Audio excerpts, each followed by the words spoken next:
Allez, c'est parti. Normalement, cette fois-ci, c'est la bonne. Hey, bienvenue sur cette nouvelle vidéo.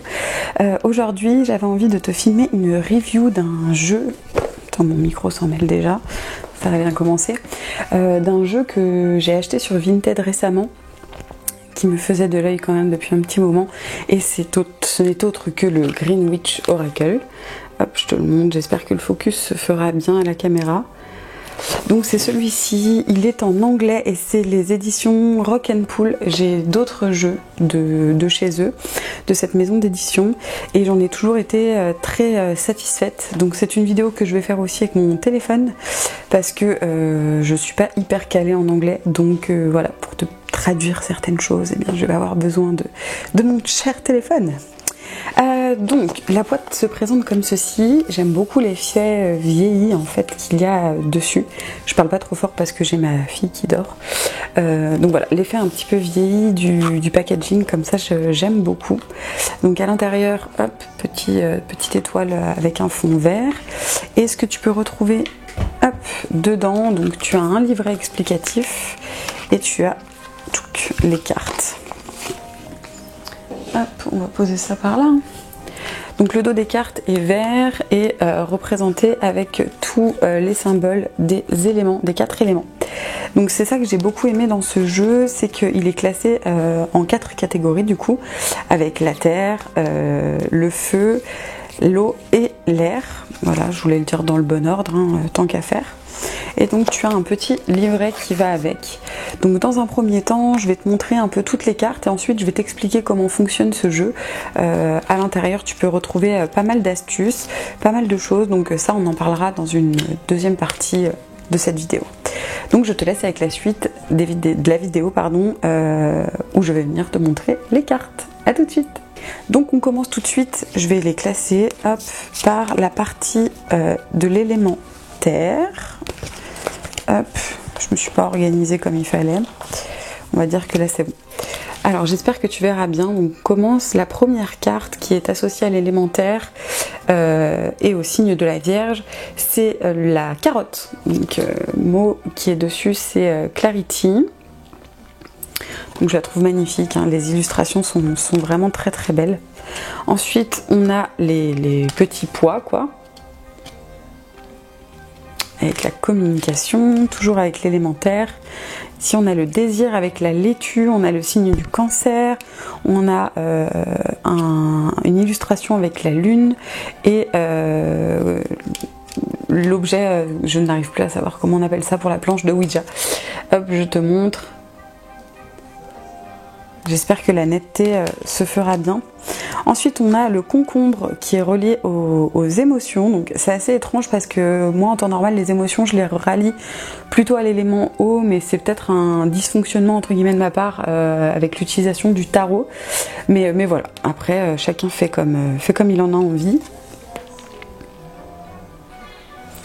Ensuite, tu as aussi la pomme de terre, là aussi associée au signe de la Vierge. On a justement des cartes de tarot dessus, on a un soleil avec le numéro 5 du coup. C'est vraiment des très jolies illustrations. D'ailleurs, j'ai même pas cité l'illustratrice. Ça doit être écrit dessus. Qui es-tu? J'ai même pas regardé, pour être franche. Je pense que ça serait écrit dans le petit livret. Ensuite, on a le brocoli. Ensuite, on a la betterave. Ensuite, on a ma carte préférée, comme tu t'en doutes. Nous avons la citrouille qui est liée à la productivité. Et ça, honnêtement, j'étais super contente de le voir parce que c'est vraiment le symbole que j'allie à la productivité. C'est vraiment la citrouille.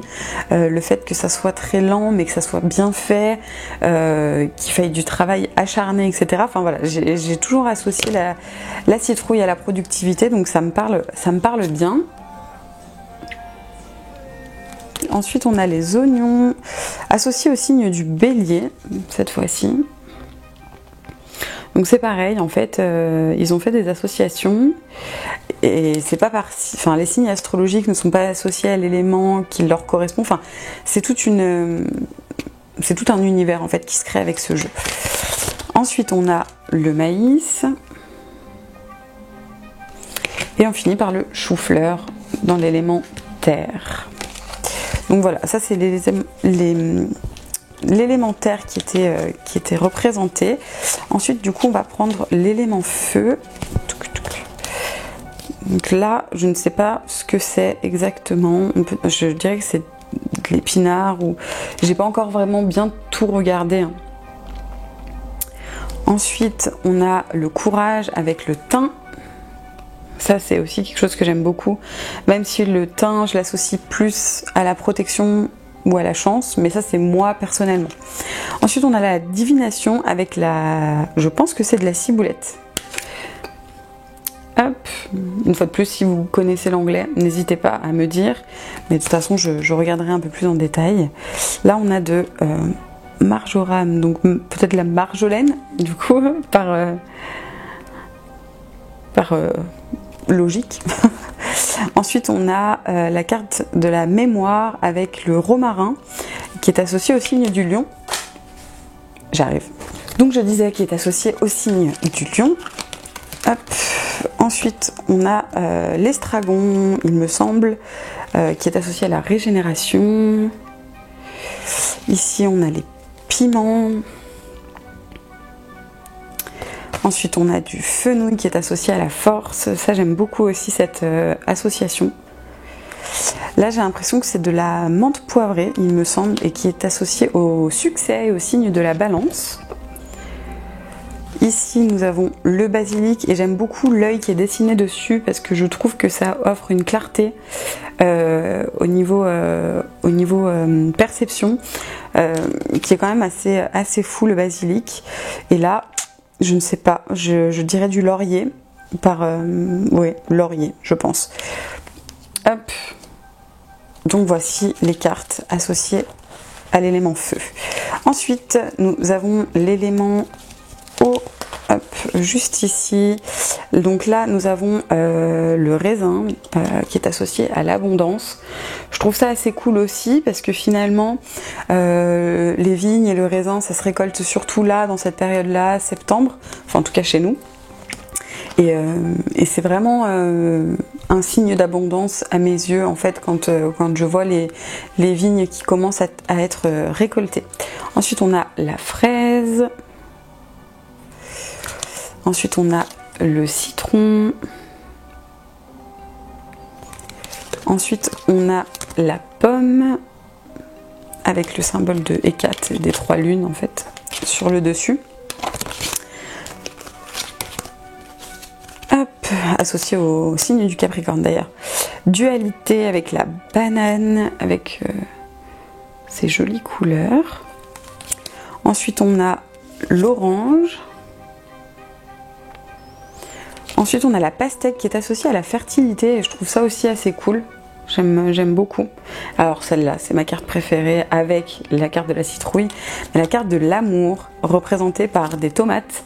On dirait un papa et une maman tomate avec le bébé tomate et qu'il faut de l'amour en fait pour la faire rougir. J'aime beaucoup cette image, j'aime beaucoup ce concept. Ensuite, on a le citron vert.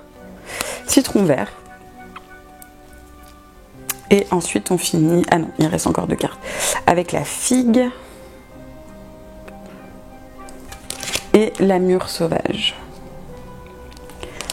Voilà pour l'élément eau. Et du coup, on finit avec l'élément air. Ici, on a les pensées. La fleur à la pensée qui se mange d'ailleurs. Hein. Là, je ne sais pas du tout ce que c'est. Stalk. Magnolia. Je sais pas. Je ne sais pas ce que c'est, si vous reconnaissez. Ensuite, on a les roses. On a ensuite le géranium. La jonquille. Donc, il y a toute une partie avec les plantes. Enfin bref, j'aime beaucoup ce jeu. Ensuite, là, des chrysanthèmes. Ah, celle-ci, ça pousse chez ma grand-mère, mais je n'arrive plus à retrouver le nom. Mais si vous connaissez, n'hésitez pas. Cela, je ne m'en rappelle plus, je vais être honnête. Je ne sais plus ce que c'est. Là, nous avons des dahlias.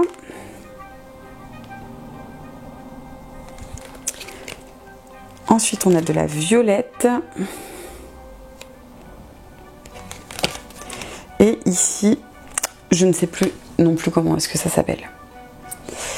Mais voilà, toutes ces cartes, je les trouve vraiment magnifiques et en fait, je sais pas, il m'apporte quelque chose de très réconfortant en fait ce jeu. J'aime beaucoup l'avoir entre les mains, j'aime beaucoup brasser les cartes. Alors le format des cartes est un peu grand, mais au moins ça permet de voir tous les détails parce que vraiment c'est un jeu rempli de détails. Mais c'est vrai que la carte et les cartes sont assez grandes si on veut voir à côté de ma main. Enfin voilà, c'est des cartes qui prennent vraiment toute la main.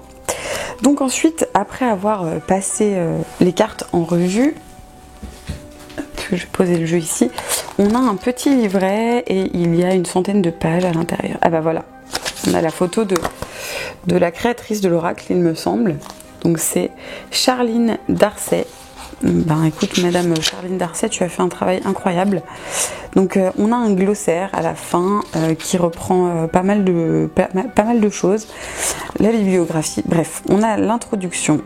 Ici, j'aime beaucoup quand les gens qui créent des oracles font ce genre de choses, c'est quand ils mettent à disposition des tirages aussi. Alors c'est des tirages que je connais déjà, c'est des tirages je pense que beaucoup connaissent, mais voilà, amener une petite touche de magie finalement. Donc on a 2 pages et une page de l'autre côté avec des tirages à l'intérieur.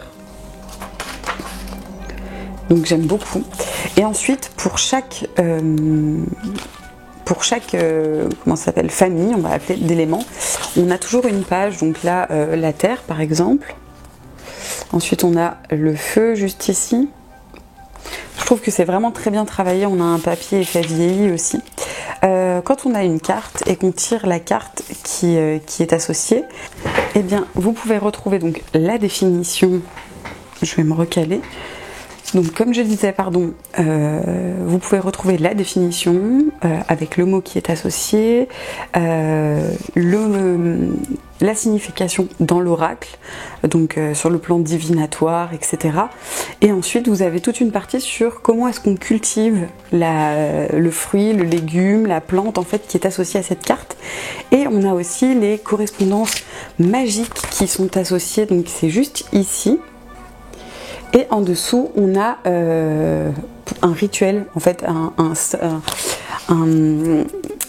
créer un sort, en fait, par exemple là de clarté avec la carotte, créer un sort, un rituel, une potion associée à chaque carte. Et ça, vous le retrouvez pour toutes les cartes. Et ça, je trouve ça vraiment assez bien fait. Je voulais essayer de vous montrer, par exemple, juste une petite carte peut-être. Pour et ben voilà, on va prendre le romarin. Donc moi je prends mon téléphone et je vais sur l'application Google Translate que j'ai téléchargée et par exemple je clique, ça scanne. Donc là qui est associé au romarin, donc le sort de mémoire. Donc le romarin peut facilement être utilisé comme un bâton de nettoyage énergétique pour l'esprit et les zones de votre foyer. Rassemblez un bouquet de romarin et de la ficelle ou de fil naturel, coupez à une longueur égale autant de brins que vous le souhaitez pour créer un bâtonnet de la taille et de l'apparence que vous souhaitez. Enroulez plusieurs fois l'extrémité, coupez les tiges avec les ficelles et attachez-les pour la fixer. Puis serrez fermement de manière à entrecroiser jusqu'à l'extrémité et attachez-la. Suspendez dans un endroit frais et sans humidité jusqu'à ce qu'il soit sec et ensuite le faire fumer dans la maison. Les correspondances magiques qui sont utilisées, on va les lire tout de suite, hein, juste par que je puisse vous montrer comment je trouve que c'est vraiment bien fait. Donc utilisation pour la purification de l'esprit, la concentration et le développement psychique. Les divinités qui y sont associées, donc c'est les elfes, la Vierge Marie, Hécate, Hélios et les esprits marins. Dans le ciel, qu'est-ce qui est rattaché finalement au romarin? C'est le soleil, et le signe astrologique qui lui est relié, c'est le signe du lion. Voilà, comme par hasard, en plus I'm a lion. Voilà. Donc honnêtement, il est hyper facile à prendre en main ce petit guidebook. Là, je le trouve vraiment sympa. Il a un format mini, donc vraiment transportable partout. Je laisse aussi beaucoup mon intuition parler et du coup c'est assez facile à utiliser. Je voudrais juste reprendre ça et ne pas mettre le feu au guidebook, ça serait mieux. Et en fait, donc moi je viens toujours brasser les cartes de cette façon. Bon là, ça fonctionnera peut-être pas vraiment parce que j'ai pas purifié, j'ai pas fait tout ça, etc. Mais voilà, j'aime beaucoup mélanger, en fait, me répéter mes questions, mes intentions. Et en fait, hop, je prends une carte au hasard. Donc là, j'ai tiré, pigé, ça dépend de ce que vous dites, la carte de la transition avec le chou-fleur qui est associé au signe du Cancer. Donc la carte numéro 11 associée à l'élément terre. Donc voilà, et c'est parfaitement ce que je suis en train de vivre. En ce moment, il y a énormément de changements, beaucoup de transitions, beaucoup de choses qui se passent. Et de toute façon, tu le verras au fur et à mesure des vidéos sur cette chaîne. Du coup, je suis navrée si tu as vu la vidéo d'avant, celle-ci, enfin la première vidéo où je te parlais des coloquintes du mois. Ce projet-là est en attente, simplement parce que je n'ai pas la caméra qu'il faut. Je filme avec un énorme réflexe qui de base est à utiliser pour faire de la photographie. Mais voilà, je vais m'en servir encore un tout petit peu de celui-ci et ensuite il va partir en vente avec son objectif et je vais acheter une caméra de vlog spécialement pour pouvoir filmer plus facilement. Donc pour l'instant les coloquintes sont reportées, repoussées, elles ne sont pas annulées, mais en tout cas elles n'auront pas lieu tout de suite.